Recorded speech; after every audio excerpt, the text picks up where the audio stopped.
जंगल बचाएगा तो कोटद्वार वासी ही बचाएगा ना अपने जंगलों को। तो यहाँ से लोग आरटीआई लगाते हैं, यहाँ से लोग पूछते हैं, यहाँ से लोगों को परेशानी होती है। आप जो राजनीति में आई वो पिता की विरासत संभालने आई हैं। ऐसा कोई फील्ड नहीं है जिसमें महिला को नहीं आना चाहिए।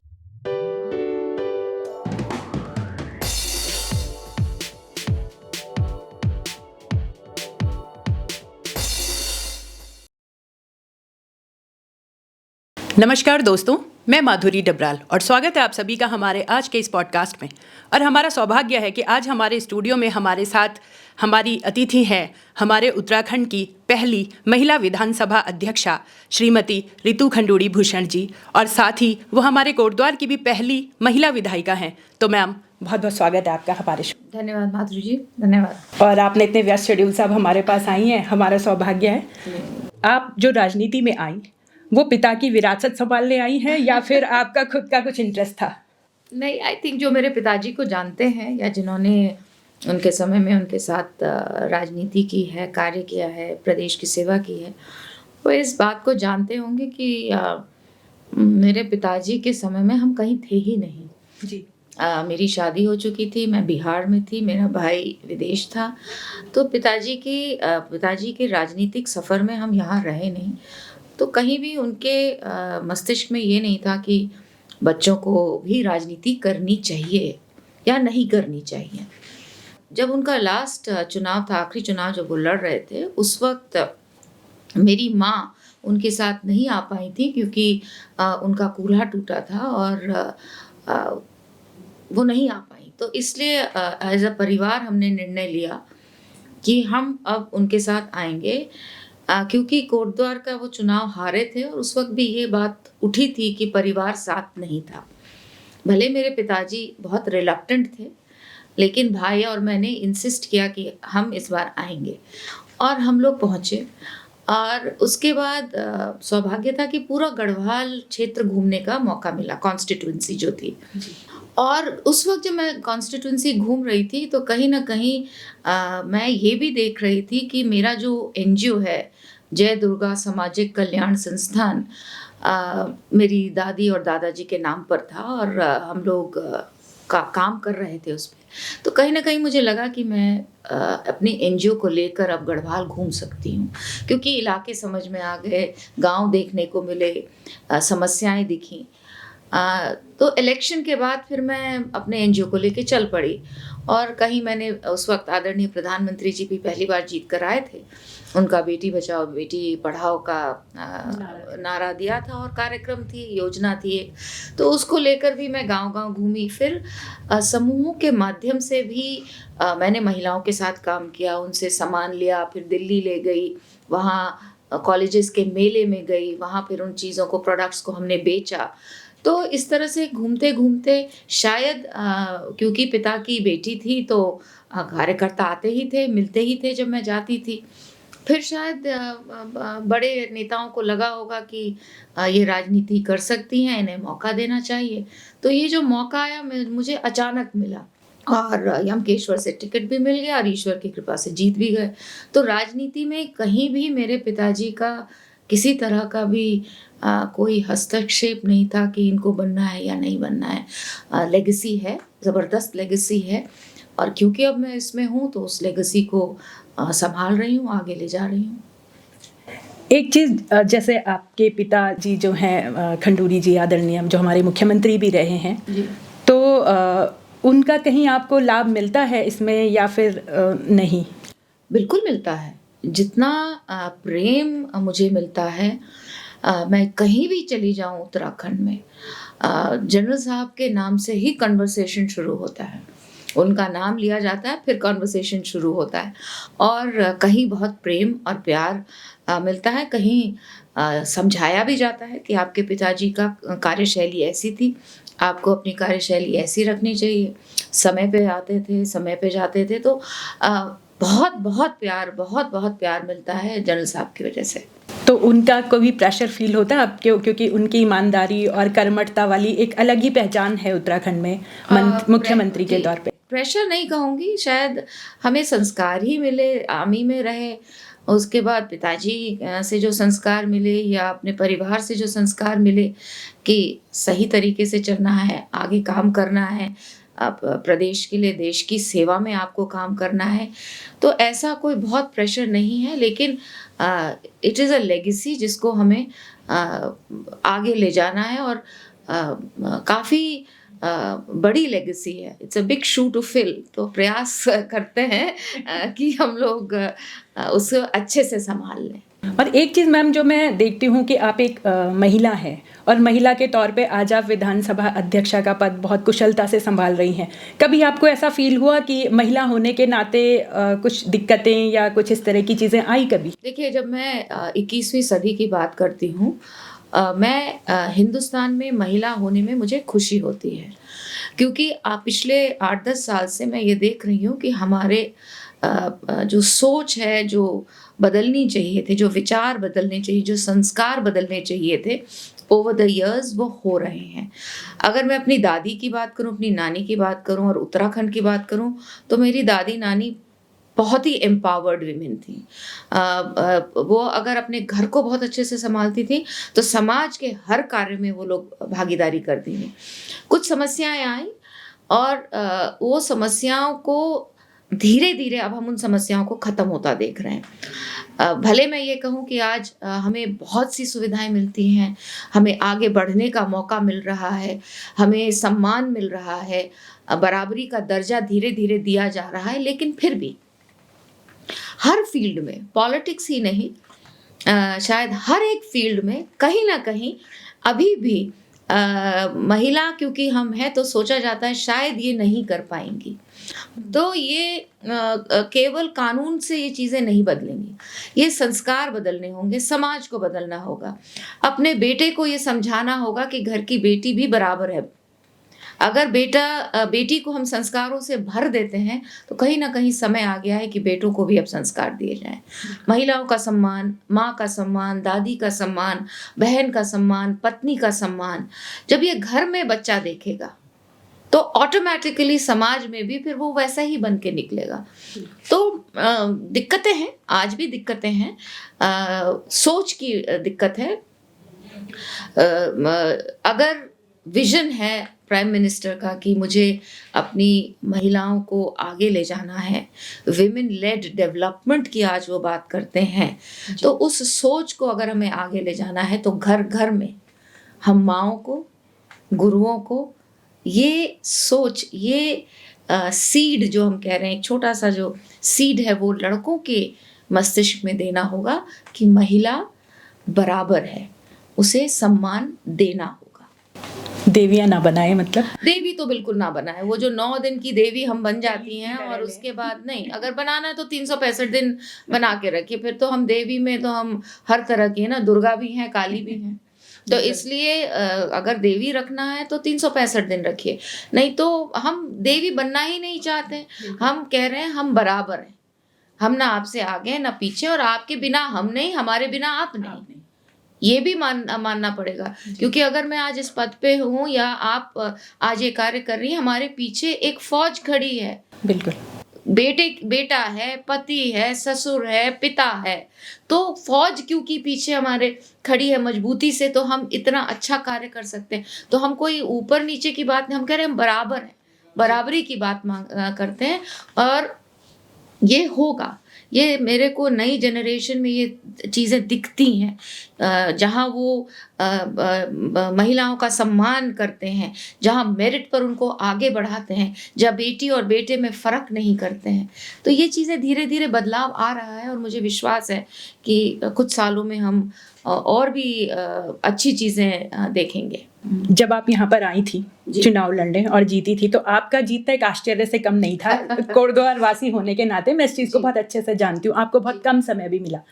तो मैम, जैसे हमारे जो आदरणीय खंडूरी जी थे मुख्यमंत्री, वो यहाँ पर चुनाव लड़ने आए। जब वो केंद्र में मंत्री थे और मुख्यमंत्री के तौर पे अगर मैं देखूँ तो कोटद्वार के लिए उन्होंने बहुत कार्य किया है। मैं कहूँ कोटद्वार के जो पुल हैं वो उन्हीं की देन है, और NH से इसको जोड़ना, बहुत सारे कार्य उन्होंने अपने टाइम में कोटद्वार के लिए किए हैं। उसके बाद वो मुख्यमंत्री होते हुए कोटद्वार लड़ने आते हैं और चुनाव हार जाते हैं, जबकि मुझे लगता है वो कार्य के बेसिस पे यहाँ पे लड़ने आए थे।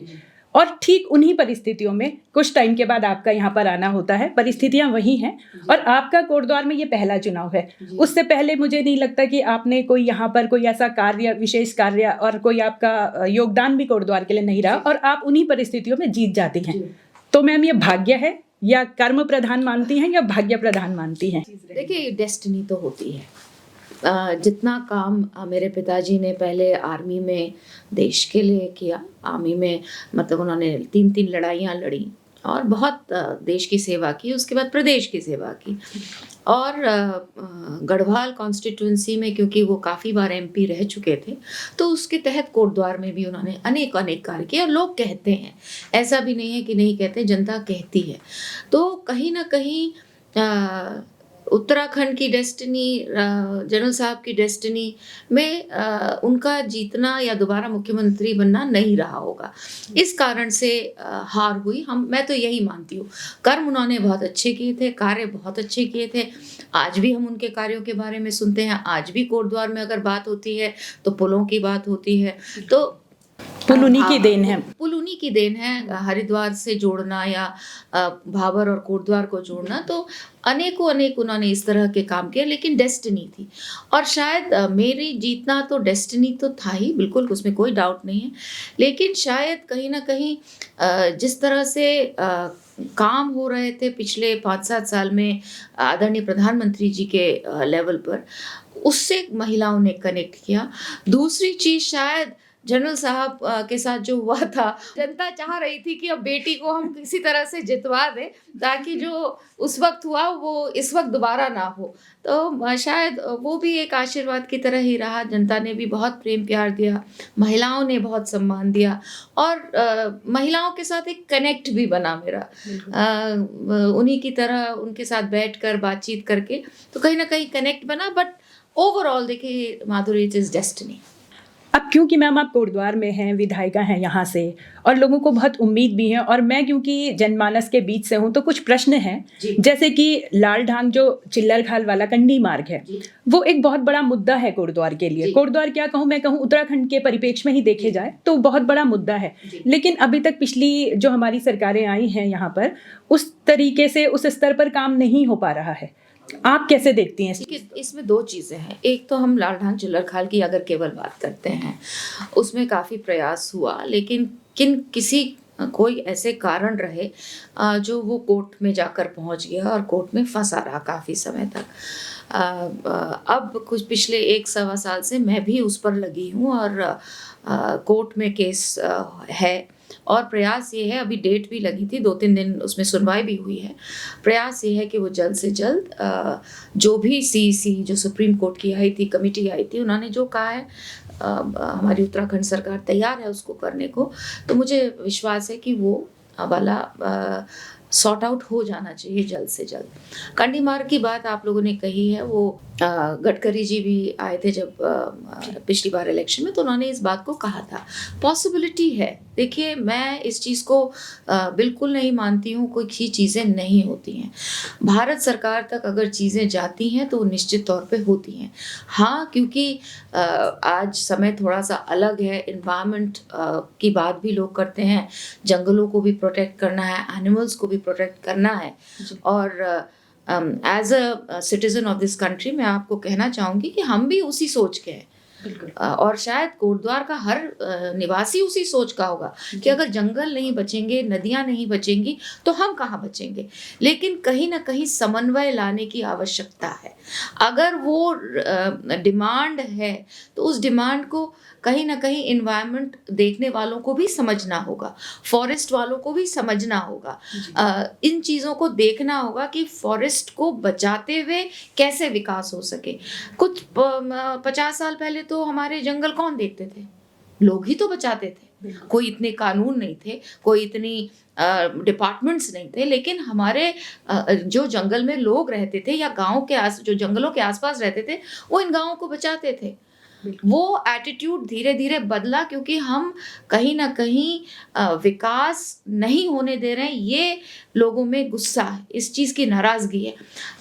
तो समन्वय जहाँ रखेंगे कि विकास भी होगा, जंगल भी बचेंगे। और हम सबको समझना होगा, दिल्ली में बैठे हुए लोगों को ये समझना होगा जंगल बचाएगा तो कोटद्वार वासी ही बचाएगा ना अपने जंगलों को, दिल्ली में बैठे हुए लोग तो नहीं बचाएंगे। आप कितने ही कानून ले आइए, अगर हमको नहीं बचाना हम नहीं बचाएंगे। और अगर हमारे साथ मिलके बैठ के आप काम करेंगे तो चीज़ें होंगी। मैं पहले लालढंग चिल्लर खाल पर अभी काम कर रही हूँ, कंडी मार्ग पर फिर मैं अभी हो सकता है लोकसभा के बाद जब थोड़ा सा ये क्लैरिटी हमको हो जाए उस पर भी करेंगे। और सिस्टम से जाने से चीज़ें होती हैं, समय लग सकता है, 5 साल लग सकता है, 8 साल लग सकता है, लेकिन चीज़ें जब पाइपलाइन में चली जाती हैं तो निश्चित तौर पर कभी ना कभी वो ज़रूर होती हैं। एक जो दूसरा है वो है भाबर पुल, जो हमारा अभी मालन नदी के ऊपर का जो पुल टूट चुका है बरसात में, तो वो खंडूड़ी जी हमारे आदरणीय मुख्यमंत्री जी के टाइम पे बना था और वो ही है कि आपके टाइम पे वो टूट भी गया है। तो कारण जो भी रहे हों उन पे मैं जाना नहीं चाहती, लेकिन हाँ मतलब अब उसको बनाने के लिए आपका पुल अभी मैं कहीं पढ़ी थी 6 महीने से ज़्यादा हो गए हैं, पुल पे अभी काम शुरू नहीं हुआ है। समस्या है, कोई उसमें डाउट नहीं है। कोटद्वार के लोगों के लिए, भाबर के लोगों के लिए आने जाने की काफ़ी समस्या हो रखी है। भले ही हमने प्रयास करके 2-2 वैकल्पिक मार्ग दिए हैं, लेकिन उसके बावजूद लोगों को समस्या है। देर होने का कारण ये है कि हम इसकी जो अब दोबारा से जो डिज़ाइनिंग चाह रहे थे, इस पुल को जो ठीक ठाक करना चाह रहे थे, उसकी हमने वेटिंग IIT वाराणसी से करवाई। उसमें हाँ ना बैक एंड फोर्थ होते होते फाइनली उन्होंने की। अब करीबन 26 करोड़ का एस्टिमेट बन गया है। अब वो शासन में भी लगभग क्लियर हो गया है, चीफ सेक्रेटरी के पास जाएगा और मुझे पूरा विश्वास है कि जैसे ही आदरणीय मुख्यमंत्री जी के पास वो पहुँचेगा वो सैंक्शन होगा और उस पर काम शुरू होगा। लंबा प्रोसेस है, उसमें बनने में भी उसमें 7-8 महीने तो लगेंगे ही, लेकिन मेरा प्रयास ये है कि हम जल्द से जल्द उस पर काम शुरू करवाएं। तो वो पूरा पुल ही नए से बनेगा? जी, उसके जो पिलर्स हैं वो पूरे नए ही बनेंगे और जो ऊपर का पोर्शन है वो शायद वही वाला रहेगा। एक चीज़ मैम जो कोटद्वार में हमें, क्या आपको भी लगा होगा यहाँ पर इतने टाइम से आप भी हैं, कि मेडिकल जो है हॉस्पिटल्स की और मेडिकल फैसिलिटीज़ की बड़ी प्रॉब्लम है यहाँ पे। तो उन चीज़ों को देखते हुए पिछली जो यहाँ पर विधायक थे उन्होंने मेडिकल कॉलेज की बात की थी और ये भी था कि शासन और प्रशासन तक वो बात चली गई है, लेकिन धरातल पर कुछ नहीं दिखा। तो आपका कैसे, क्या कहना है? जब मैं इलेक्शन लड़ने आई थी तब उस वक्त मैंने इस बात को साफ तौर से कहा था कि गवर्नमेंट ऑफ इंडिया, भारत सरकार की पॉलिसी है कि एक डिस्ट्रिक्ट में केवल एक मेडिकल कॉलेज होगा। अच्छा। और आपके जिले में श्रीनगर में मेडिकल कॉलेज है। अब हमारा प्रयास ये है, या तो जिला बने भाई कोटद्वार, तो फिर कोई दिक्कत ही नहीं है, फिर तो आपको तुरंत ही मिल सकता है मेडिकल कॉलेज। और जब तक जिला नहीं होता हम तरह तरह से प्रयास कर रहे हैं। PP मोड की भी बात हुई है, उसमें थोड़ा सा लोगों को आपत्ति रहती है कि फीस ज़्यादा हो जाती है या हमको उत्तराखंड को उससे क्या फ़ायदा होगा, तो उस पर भी हम लोग बातचीत कर रहे हैं।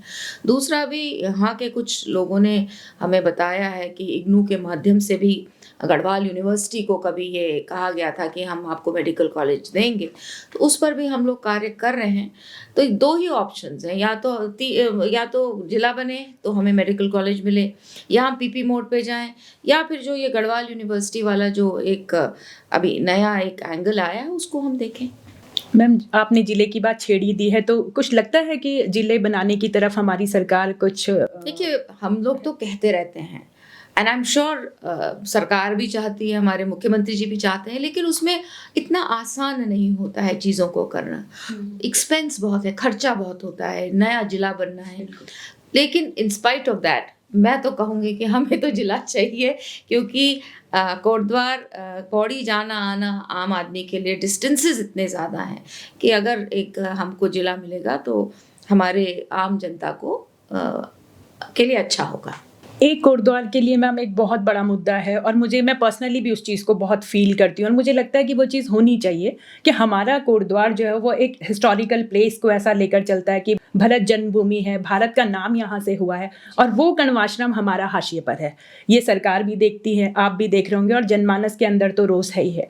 तो अभी तक घोषणाएं बहुत हुई हैं, जब इतने मुख्यमंत्री बने हैं, हमारे यहाँ से विधायक हैं, बहुत घोषणाएं मैंने खुद भी सुनी है, लेकिन धरातल पर अगर आप जाएं तो आज भी वही पुराना सा उत्तर प्रदेश के टाइम का एक मॉन्यूमेंट वहाँ पर है, उसके अलावा कुछ नहीं हुआ है।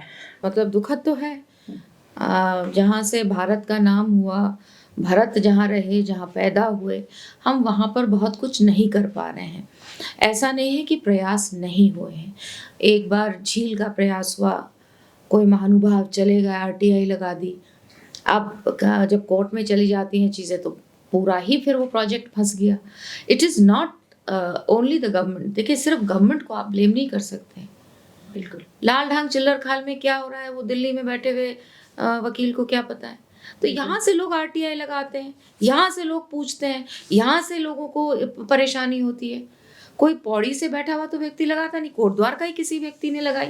वो झील अच्छी खासी बन रही थी, अब वो उसमें पूरा कोर्ट में चला गया। एक बार चीज़ कोर्ट में चली गई तो फिर तो लंबा खींचेगा। हम फिर प्रयास कर रहे हैं। अभी मैं फिर एक प्रयास कर रही हूँ। राजस्व की हमने ज़मीन ली है, हम फॉरेस्ट को भी नहीं टच करना चाहते हैं। जहाँ हमारा प्रयास है कि एक सुंदर मॉन्यूमेंट भी बनाए, एक पार्क टाइप बनाए, जिसको हम कर्ण आश्रम का नाम दें। कर्ण आश्रम तो कहीं भी हो सकता है ना, कोई ज़रूरी तो नहीं कि वही मंदिर कर्ण आश्रम है जो आपने। और मंदिर क्यों कहें, हम मंदिर की बात क्यों करें? कर्ण आश्रम कोई मंदिर नहीं है, वो एक जगह थी, वो एक आश्रम था, शिक्षा का केंद्र, शिक्षा का केंद्र था। हम क्यों फोटो बना के उनकी हम पूजा करने के लिए कर रहे थे? इट इज़ नॉट भगवान नहीं थे वो, केवल उस वक्त के वहाँ के एक आश्रम थे। वहाँ एक संत रहते थे, एक साधु रहते थे, एक राजा रहते थे, एक रानी थी जिनकी शादी एक राजा से हुई थी, वहाँ उनका बच्चा पैदा हुआ। So we have to change the mind set also. तो हम कर रहे हैं। Hopefully in the next 6 months, next time जब हम आपसे मिलें, हम आपको कुछ कर्ण आश्रम के बारे में जो थोड़ा बहुत हम कर पाएंगे, हमारा जो प्रयास है वो कर रहे हैं। हम चाहते थे कि एक एम्फी थिएटर हो, ऊपर जो हमारा वो एक मॉन्यूमेंट सा बना है, वहाँ एक एम्फी थिएटर हो। मैंने पहले सुना है कि कोटद्वार में स्पिक मके से आर्टिस्ट्स आते थे और यहाँ पे गीत संगीत इस तरह की चीज़ें होती थी, दिमाग में है, लेकिन क्योंकि कुछ कंपल्शंस हो जा रहे हैं इस वजह से, and it is just the forest compulsion जो हमारे हैं फॉरेस्ट की वजह से, इसलिए हम नहीं कर पा रहे हैं। लेकिन उसके बावजूद हमने एक छोटा सा अपना देखा है, सरकारी जो राजस्व का लैंड है उस पर हम प्रयास कर रहे हैं, और I think in the next 6 months आपको दिखेगा कुछ। चलिए मैम, होपफुली हम भी उम्मीद करते हैं कि ऐसा कुछ दिखे, क्योंकि वो उत्तराखंड के लिए नहीं, मुझे लगता है समस्त भारत के लिए एक ऐसा स्थान है जहाँ पर लोगों को आना चाहिए और अपने इतिहास को जानना चाहिए। तो बहुत अच्छा लग रहा है। और एक चीज़ मैम मैं आपसे जानना चाह रही थी, राम मंदिर, तो आपको क्या लगता है 2024 में राम मंदिर को कैसे देखती हैं लोकसभा चुनाव से जोड़कर? मैं चुनाव से तो नहीं जोड़ूंगी इसको, और ना ही राजनीति से जोड़ना चाहूँगी। देखिए, ये समाज का मुद्दा है। और अगर आपने कलश यात्रा को फॉलो किया होगा और अक्षत जो हम लोग बांट रहे हैं, जिस प्यार के साथ, जिस उल्लास के साथ, जिस उत्साह के साथ लोगों ने उसको एक्सेप्ट किया है, ऐसा लग रहा है कि सभी बहुत खुश हैं। मतलब एवरीबडी इज हैप्पी। सो हम लोग केवल इसको राजनीति से तो बिल्कुल नहीं जोड़े। राम रेलेवेंट तब भी थे, राम रेलेवेंट आज भी हैं। राम की कहानी अगर आप पढ़ें, राम एक पुत्र, राम एक राजा, राम एक पति, राम एक भाई, रेलेवेंस बहुत है आज के समय में भी। और हम तो इसलिए भी खुश हैं कि 500 साल लोगों ने इंतज़ार किया है इस चीज़ का। एंड इन 1990 हम भी we were young and very excited कि कुछ इस तरह से चीज़ होने वाली है। तो इसलिए आई थिंक हम सब खुश हैं कि रामलला विराजमान होंगे, और उस समय हम पृथ्वी पर हैं जब हम ये चीज़ देखेंगे। इट इज़ समथिंग जिसके लिए बहुत लोगों ने मेहनत की है, बहुत लोगों ने तपस्या की है, बहुत लोगों ने अपना सर्वोच्च बलिदान दिया है। तो आज हम सब पूरा समाज खुश है।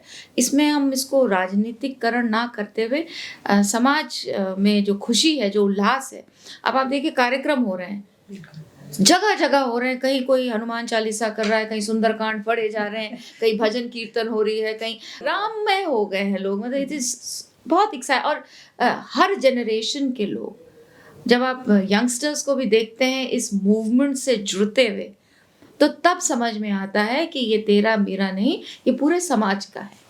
तो राम तो समाज के हैं, राम हम सब के हैं, तो राम में हम सब हो रहे हैं तो आनंद भी बहुत आ रहा है। क्योंकि आप राजनीति से जुड़ी हैं तो आपको क्या लगता है इसका बेनिफिट मिलेगा लोकसभा चुनाव में? देखिए क्या बेनिफिट मिलेगा कि नहीं मिलेगा मैं उस पे जा नहीं रही हूँ।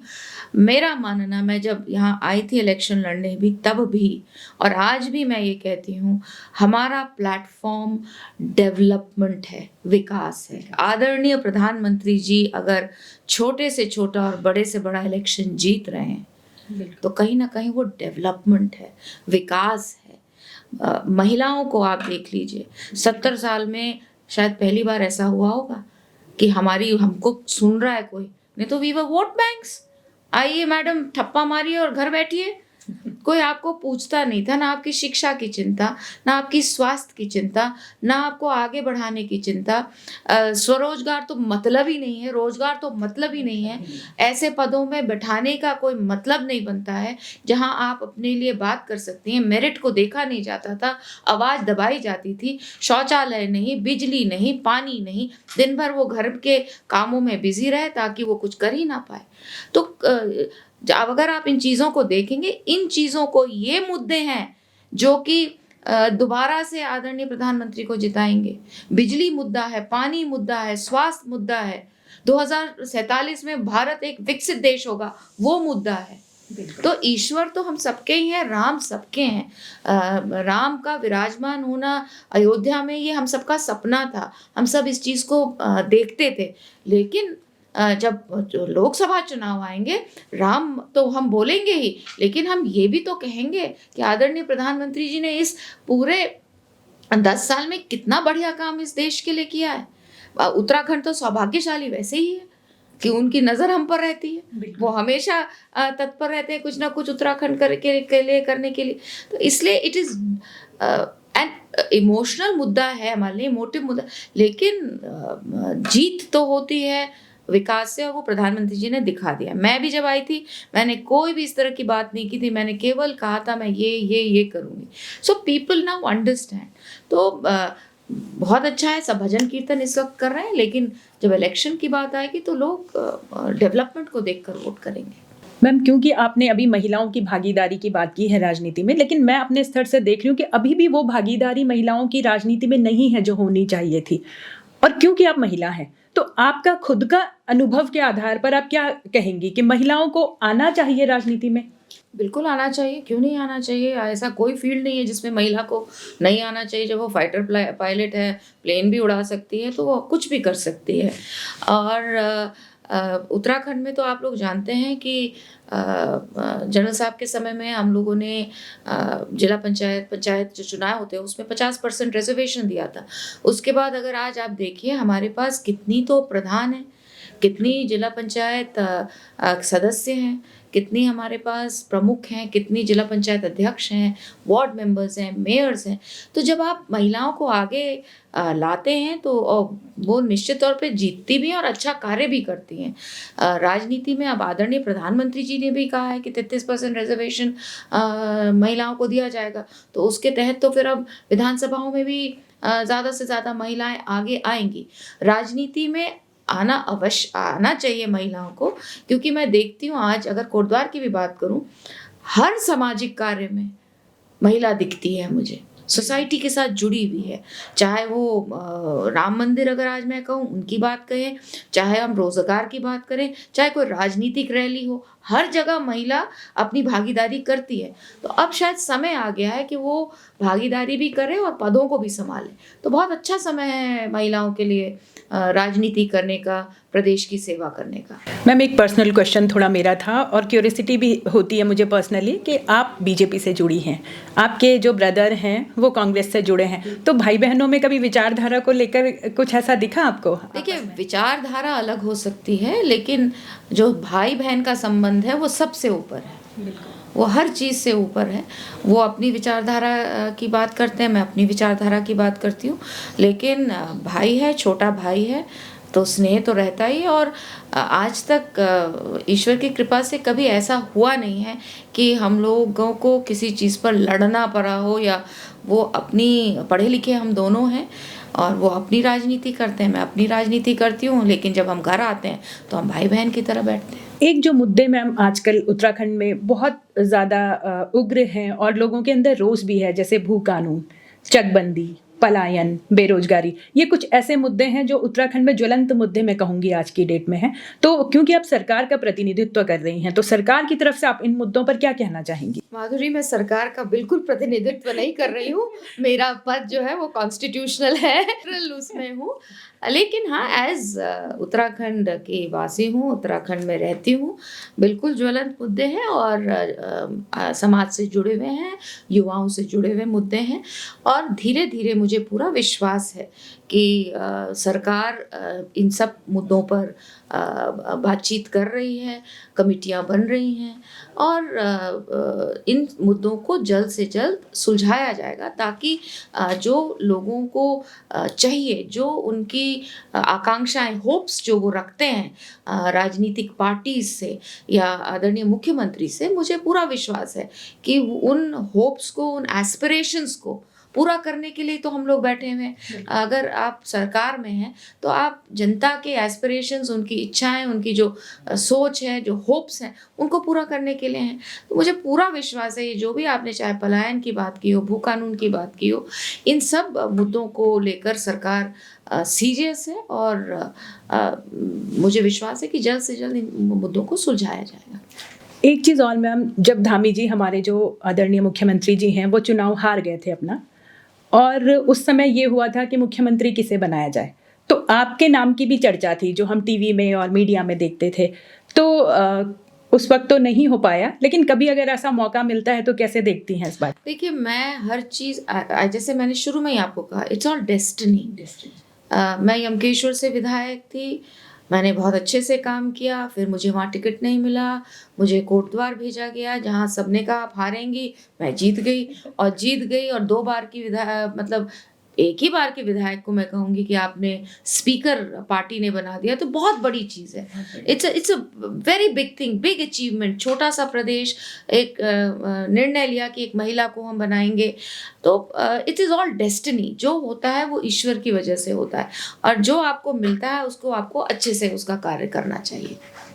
बिल्कुल, क्योंकि आप कोटद्वार से हैं और रिप्रेजेंटेटिव हैं कोटद्वार से, तो कोटद्वार में आपकी क्या योजनाएं हैं और भविष्य की कुछ योजनाएं जो आप लोगों तक पहुंचाना चाहती हों? देखिए, प्रयास हम लोग कर रहे हैं। अगर मैं केवल अभी इंफ्रास्ट्रक्चर की बात करूं, अभी हमारी एडीबी के एक पानी का प्रोजेक्ट है, करीबन 233 करोड़ का, वो नगर पालिका का जो हमारा क्षेत्र है उसके लिए सैंक्शन हुआ है। नमामि गंगे से 135 करोड़ की अभी हमारी एसटीपी, सुवेज ट्रीटमेंट प्लांट नहीं होने के कारण कोटद्वार में दिक्कत होती थी, उसको हमने अभी सैंक्शन करवाया है। आपदा में हमारे पास काफ़ी कुछ आप लोगों ने देखा, बहुत समस्या आई थी, जहाँ खेत कटे हैं, लोगों के प्रोटेक्शन वॉल्स टूटी हैं, तो करीबन 33 करोड़ का भी अभी कुछ प्रोजेक्ट्स का, 6-7 प्रोजेक्ट्स के लिए उसमें पैसा आया है। रोड पर हम लोग काम कर रहे हैं, मालन पर हम लोग काम कर रहे हैं, मालन पर एक और पुल की हम लोग बात कर रहे हैं, जो कि उस पर भी हम लोग काम करेंगे। एक पैरामेडिकल कॉलेज गुरु राम राय के माध्यम से हम लोगों ने उनको रिक्वेस्ट की थी, तो एक वो पैरामेडिकल कॉलेज यहाँ पर खुला है। स्कूल्स पे मैं बहुत काम कर रही हूँ, इंफ्रास्ट्रक्चर डेवलपमेंट जो स्कूल्स का करना है उन पर हम लोग काम कर रहे हैं।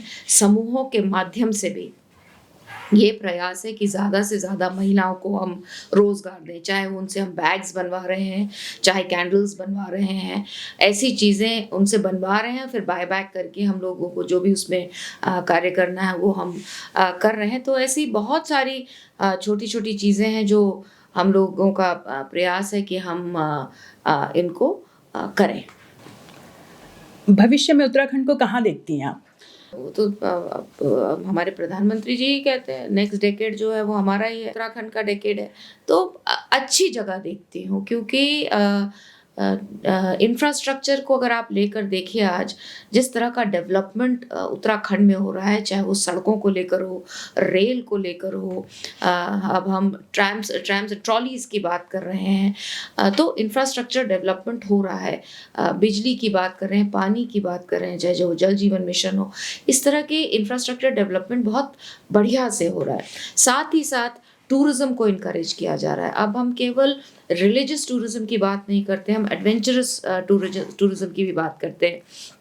हेल्थ मेडिकल फैसिलिटीज़ यहाँ जिस तरह की हैं उसकी बात हम लोग करते हैं। तो बहुत सारी ऐसी चीज़ें हैं जिन पर we have started now working and doing well. अभी आपने देखा था इन्वेस्टर मीट हुई थी, आदरणीय मुख्यमंत्री जी ने की थी, उसमें बहुत से लोग इन्वेस्ट करने को तैयार हैं। हमारे होम स्टेज इनकरेज हो रहे हैं। तो कहीं ना कहीं पुरानी पद्धतियों को और नई चीज़ों को जोड़ते हुए हम लोग एक अच्छी जगह पर हैं और अच्छा करेंगे।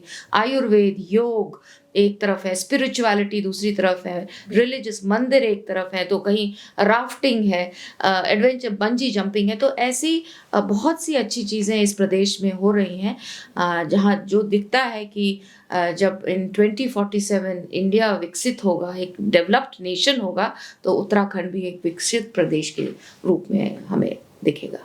जैसा कि आप अभी टूरिज़्म, यहाँ पे टूरिज़्म डेवलपमेंट की हम बात कर रहे हैं और हम चाहते भी हैं कि हमारा उत्तराखंड जो as a tourist destination, tourist hub की तरह डेवलप हो, लेकिन सड़कों की स्थिति, क्योंकि बेसिक आता है इसमें कनेक्टिविटी, और हमारी सड़कों की स्थिति उतनी नहीं है अभी टू द लेवल, अगर मैं बात करूँ तो बहुत बुरी कंडीशंस में है।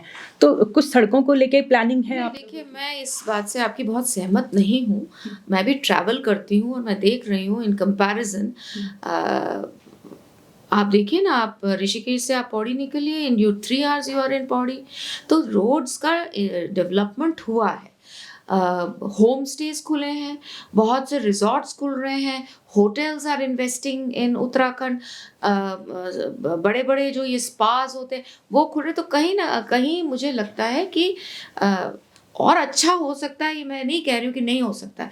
आप देखिए, हमारा एयरपोर्ट बड़ा हो रहा है, एयरपोर्ट सुधारा जा रहा है, हेलीकॉप्टर सेवाएं दी जा रही हैं, हेलीपैड्स जगह जगह खोले जा रहे हैं।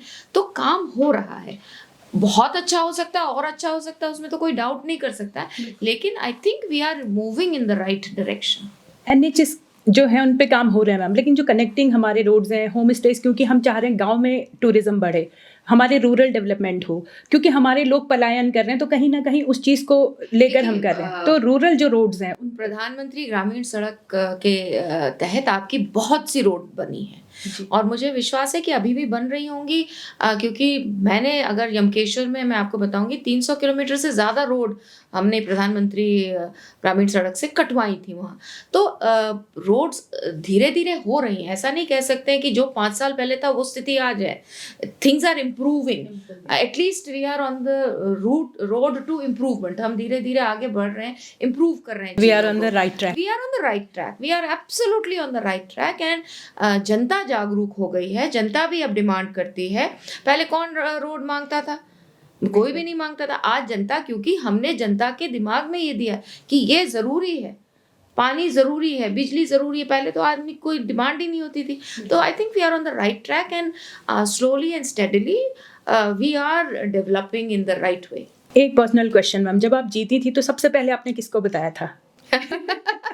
I think I must have called my family, मेरी mother-in-law, मेरे husband, बच्चे थे। और जब खंडूड़ी सर ने ये बात सुनी, कैसा फील किया उन्होंने?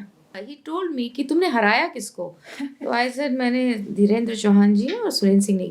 तो उनको मिलने गई कि नहीं गई, उनको धन्यवाद करके आई कि नहीं। तो that is how। और जब स्पीकर बनी तो he asked me, he says इतनी जल्दी, अभी तो तुम एक बार की विधायक को हमें स्पीकर कैसे बना दिया? सो हमारे यहाँ it was just they were very happy. Of course, मतलब अचीवमेंट किसी का भी हो, घर में अगर कोई अचीव करता है तो पीपल आर वेरी हैप्पी। नहीं, एक्चुअली ये क्वेश्चन मेरे दिमाग में इसलिए आया क्योंकि वो यहाँ से लास्ट चुनाव अपना यहाँ से हार के गए थे और उसके बाद उनकी बेटी यहाँ जीती, तो कैसा फील हुआ? I don't know, he was just happy, I think। वो हारे भी थे तो he never thought कि कुछ ऐसा था, मतलब वो डेस्टिनी को ही उन्होंने इस चीज़ को माना। और काफ़ी लोग उनको बोलते भी रहे थे कि आप यहाँ से इलेक्शन मत लड़िए, but he was very insistent कि मैं कोटद्वार से ही लड़ूंगा, क्योंकि वहाँ की जनता ने मुझे इतने सालों तक MP बनाया है।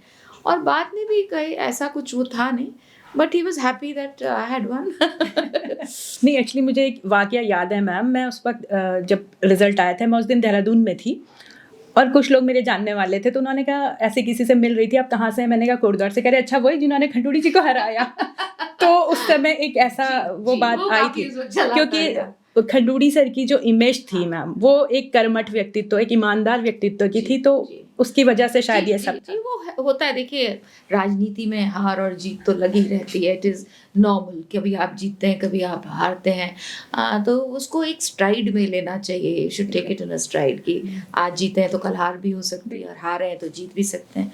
तो it should be taken as normal. अब जैसे कि मैम एक महिला हैं आप, और आपके नाम मैं देखती हूँ इतने रिकॉर्ड हैं कि आप पहली उत्तराखंड की विधानसभा अध्यक्षा हैं, और सेकेंडली जो है वो कोटद्वार की भी आप पहली महिला विधायक के तौर पे हैं। और एक चीज़ और है कि आज वर्तमान में भारत में ही आप अकेली महिला विधानसभा जो अध्यक्षा हैं, स्पीकर हैं। तो इतने सारे रिकॉर्ड का आपको लगता है कि कोई जिम्मेदारी है, और कैसे देखती हैं इस चीज़ को? मजाक में कहती हूँ कि मैं 2 नंबर की, तो वो होता है ना एग्जाम में 2 नंबर का क्वेश्चन, तो बनी गई हूँ उत्तराखंड की पहली महिला विधानसभा अध्यक्ष होने के कारण। इट्स अ रिस्पॉन्सिबिलिटी, क्योंकि बहुत बड़ा पद है, गरिमा का पद है। और इस पद को हम, क्योंकि देखिए हम सब जानते हैं, महिला हूँ तो आंखें तो रहती हैं, सब देखना चाहते हैं कि कैसे परफॉर्म करेंगी, क्या करेंगी। और मेरी भी जिम्मेवारी अपनी बहनों के प्रति है कि मैं इस कुर्सी को अच्छे से संभाल पाऊँ, इससे जस्टिस कर पाऊँ, जो गौरवपूर्ण और गरिमा इस पद की है उसको निभा पाऊँ। बिल्कुल ये एक प्रेशर तो नहीं कहूँगी, लेकिन एक सोच दिमाग में ज़रूर रहती है कि मैं इस जिम्मेवारी को एक महिला होने के नाते, क्योंकि बहनों को भी बहनें भी देखती हैं, बहनें भी समझती हैं चीज़ों को, तो मेरा प्रयास ये है कि इस पद को मैं गरिमा से निभा पाऊँ। एक लास्ट चीज़ जो मैं आपसे चाहूँगी कि आप हमारे दर्शकों को, कोटद्वार वासियों को, युवाओं को, अगर आप एड्रेस करते हुए कुछ कहना चाहें। देखिए, मेरा तो एक यही है कि अपने जीवन में पहले तो खूब अच्छा पढ़िए लिखिए और अपने जीवन का कोई एम एम्बिशियस बनाइए। उसके बाद जब आप अच्छा करते हैं तो कोटद्वार को ज़रूर वापस कुछ दीजिए। Kotdwar you have to give back, आपको वापस देना बहुत आवश्यक है। बहुत सुंदर शहर है, बहुत सुंदर सिटी है, but we need to give back. और विकास की जो सोच है, जो विजन जो है, उसमें बड़ा मन रखिए, बड़ी चीज़ें होनी चाहिए कोटद्वार के लिए। छोटी छोटी चीज़ों में ना रख के बड़ी चीज़ों को सोचिए, विजन रखिए अपने स्टेट के, अपने प्रदेश के लिए। अच्छा सोचिए अपने प्रदेश के लिए। खासकर युवाओं को कहना चाहूँगी कि आपको अपने कोटद्वार के लिए एक विजन रखना चाहिए और उस विजन के तहत कार्य भी करना चाहिए। अच्छा काम करेंगे तो निश्चित तौर पे कोटद्वार का भी विकास होगा। प्रेम से रहिए, प्यार से एक दूसरे के साथ रहते हुए कोटद्वार को किस तरह से हम आगे बढ़ा पाएँ, इस पर आप लोग कार्य करें। मैम, बहुत अच्छा लगा आपसे बात करके, और आपने अपने इतने व्यस्त जो आपका शेड्यूल था, आप यहाँ पर आई हैं और इतनी मीटिंग्स आपको लेनी, आपने उस बीच हमें जो समय दिया उसके लिए बहुत बहुत धन्यवाद। और आगे भी आपसे जुड़ने का मौका मिलेगा। एब्सोल्युटली मुझे आपको बधाई भी देती हूँ कि आपने ये पॉडकास्ट शुरू किया है। It's a real proud moment for me as a woman कि आपने ये स्टेप उठाया है। छोटे से शहर से आप आती हैं, वैसे आप बहुत कुछ करती हैं, लेकिन this is an excellent step that you have taken। अब आप इसमें खूब सक्सेसफुल हो, मुझे पूरा विश्वास है। Thank you ma'am, thank you. तो आप थी हमारे साथ हमारी विधानसभा अध्यक्षा श्रीमती रितु भूषण खंडूरी जी, और आप देखिए आपने कितनी बेबाकी से हमारे सारे प्रश्नों के उत्तर दिए, और आप लोग, मुझे लगता है इस वार्ता से आप भी कहीं ना कहीं ज़रूर लाभान्वित हुए होंगे, कोटद्वार को लेकर, उत्तराखंड को लेकर, सरकार को के दृष्टिकोण से। तो बहुत बहुत धन्यवाद आप लोगों का हमसे जुड़ने के लिए, और इस तरह की पर्सनैलिटीज़ से आगे भी जुड़े रहने के लिए आप हमारे चैनल को सब्सक्राइब अवश्य कीजिएगा। बहुत बहुत धन्यवाद।